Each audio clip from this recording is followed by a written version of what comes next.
Prabu Donorojo mendel nalika nyawang ingkang Rama Begawan Wisrawa.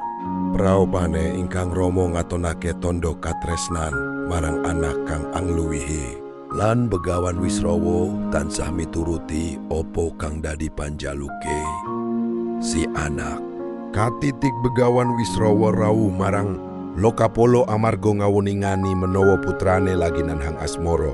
Kanjeng Rama, jagat boten badhe sanggup menggah kawicaksanan paduka Rama kang nuwuhaken kasunyatan sak wanci-wanci. Pangucape Prabu Donorojo nalika Begawan Wisrawa pamitan budal meri ngalengka diraja.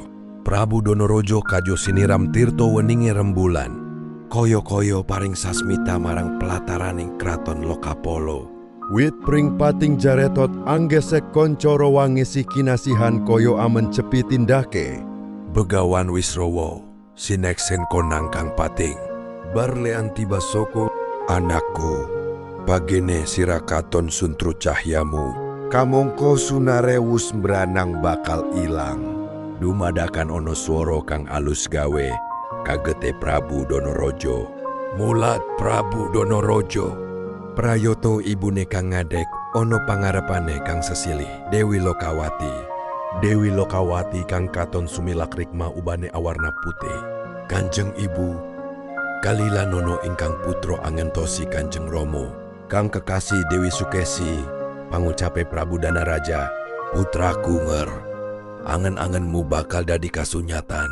Sira percaya amarang lekase ramamu, Begawan Wisrawa. Ora nono liya wong kang wicaksana kajaba keng ramamu. Ngger, lumebu aning alas kanggo nindakake topo. Amarga ramamu mangerteni ing kono laku sumanding ono ngarsane. Enggal sira mapan ono ing palereman. Dawuhe Dewi Lokawati marang Donopati,